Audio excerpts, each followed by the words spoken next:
también de ahí se puede hablar de la importancia de este epistolario, porque las cartas en la década del 60 son un medio de comunicación imprescindible. O sea, no había otra forma, más que recibir los periódicos, de saber lo que estaba pasando. Las cartas, bueno, acá no hay, son todos jóvenes como yo, así que se acuerdan perfectamente de lo que significaba la comunicación a través de las cartas con la gente que estaba viviendo en el exterior. La correspondencia entre ambos es fluida en esos años, distinguida por el tono coloquial y fraterno, con cariñosas menciones a sus respectivas familias. Como era esperable de este epistolario, la Fundación Mario Benedetti conserva más cartas de Frasconi pertenecientes a Mario como destinatario, que aquellas que el último le enviara a su amigo en el país del norte. De cualquier modo, la costumbre de generar copias de recaudo no era extraña entonces, menos aún en un hombre ordenado y meticuloso como Benedetti. Y bueno, este es un bello ejemplo de disciplina. Pero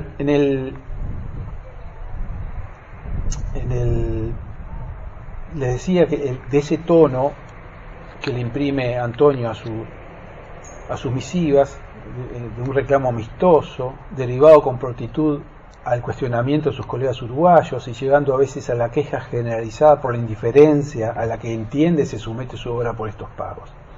En respuesta a ese acento lastimero, Mario adopta una posición conciliadora pero firme. Pareciera proteger a su amigo de sus tendencias venales, del humor ácido que es también una marca en la producción gráfica frasconiana, esa que se hace palmaria en la tapa de la cuarta edición a El país de la cola de paja de 1960, donde estampa Frasconi a Mario como un pajarraco negro encaramado en la cúspide del Palacio Salvo. Y esa es un poco el emblema que usamos para esta exposición, porque también recoge la mirada perspicaz de Mario Benedetti, que bueno, en mi opinión, no sé si importa, pero creo que El país de la cola de paja es todavía un libro que, si bien ha pasado el tiempo, logra captar un cierto espíritu de lo que es el Uruguay y de cómo vivimos los hechos culturales. Y lo otro con lo que concuerdo es una cosa que leí ayer que decía Roberto López Belloso, que el cumpleaños de Juan Ángel todavía se mantiene con ese poder de investigación en la palabra, que lo hace un autor muy valioso también, ¿no? Muy valioso en ese sentido, ¿no? De alguien que investiga en la palabra y resalta esa dote en su obra. Fruto de la relación, en la correspondencia se escriben y todo el tiempo Frasconi plantea proyectos. Tenemos más cartas de Antonio que de Mario, pero las que tenemos de Mario dan cuenta de que él recibe de buena gana esos proyectos y algunos los llevan a cabo, como por ejemplo la ilustración de tapa de la tercera edición de La Tregua. Ambos libros mencionados están en exhibición. Hay algunos otros emprendimientos que no llegan a tiempo, digamos, no llegan a concluirse. Con respecto, hay dos posibles tradiciones de las que hablaba, del grabado en Frasconi. Con respecto al grabado de ilustración de libros, es una tradición que en Frasconi entronca con la larga tradición anglosajona del libro seriado y las ediciones de lujo, con impresiones de tacos originales. Esa tradición más artesanal, que surge como respuesta a la Revolución Industrial, nace con William Morris, que fundó en 1891 la Kelmos Press, donde produjo trabajos originales y también obras clásicas como los cuentos de Canterbury de Chaucer.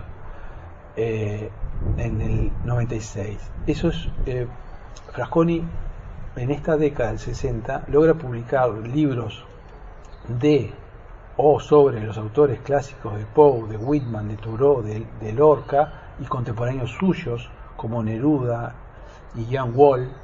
Es un escritor, un genio de la literatura infantil. Ilustra a Frasconi La pequeña cabra ciega.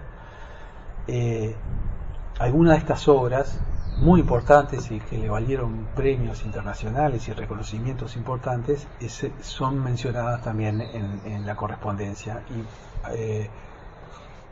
dentro de un poquito, sobre el final, les voy a leer un par de cartas para que bueno, lo que diga tenga un poco mayor asidero. Desde el punto de vista compositivo, los grabados Frasconi comparten elementos de la tradición heráldica y efectos de contraste tomados de la moderna fotografía. El grabado Frasconi bascula en esta década entre ambos linajes. La heráldica, ustedes saben el arte de construir escudos y blasones, se basa en la síntesis, en la alegoría del símbolo y en férreos límites del encuadre. Se encriptan los símbolos en el blasón. La composición está subordinada al contorno porque es una demarcación del territorio, un signo de identidad, una posesión. Como los escudos nacionales, donde se concentran los metales, las riquezas, las armas y los referentes identitarios. Cargada de símbolos animales, la heráldica remite a una tradición feudal, en tanto que preservar un linaje caballeresco, familiar, una nación, una estirpe noble. En el escudo, como en la obra de arte, el mundo se cierra y se completa en sí mismo, con ayuda de paratextos. Pero en el blasón solo habilita una sola lectura. El león significa tal atributo, y no otro ni varios, las espadas cruzadas, la defensa, etc. En cambio, en la obra de arte, símbolos de una lectura mucho más abierta. Pero si ustedes ven algunos de los grabados pequeños que están en exhibición en este momento, van a ver cómo Frasconi se basa en o se inspira en esa construcción muy pequeña y muy estructurada y también con una carga simbólica importante que nos remite a figuras de la Edad Media. No tengo acá, pero bueno, llegado el caso lo podemos ver en sala. No me quiero repetir. La heráldica y el sello estampado, Frasconi también realizó varios estudios de estampillas de correos, participan de la misma necesidad de demarcación.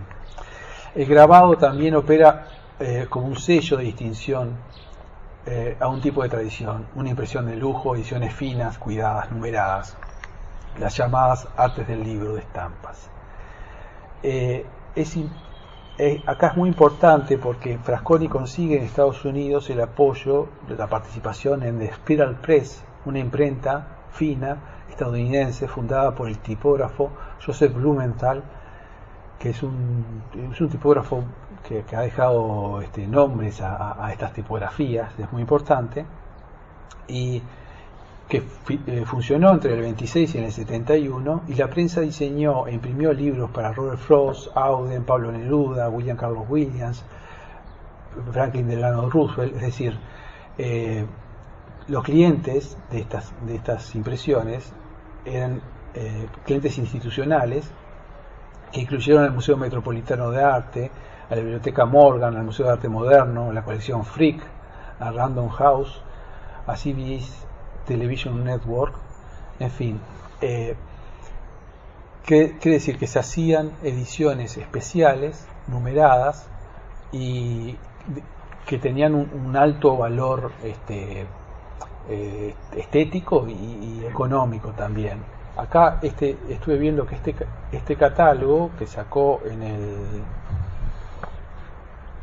el 67 para el Instituto General Electric, entonces dirigido por Kahlenberg, fue hecho por la Spiral Press y son 1500 ejemplares de este catálogo, se han impreso en Spiral Press, y el grabado autobiografía se ha impreso en el taco original. Pueden ver que es en realidad una impresión sencilla, pero desde el punto de vista gráfico es impecable. Digo, no me queda saber cuál es la autobiografía, el grabado. Yo supongo que será quizás el de la tapa, que sería el taco original, hecho con un taco original.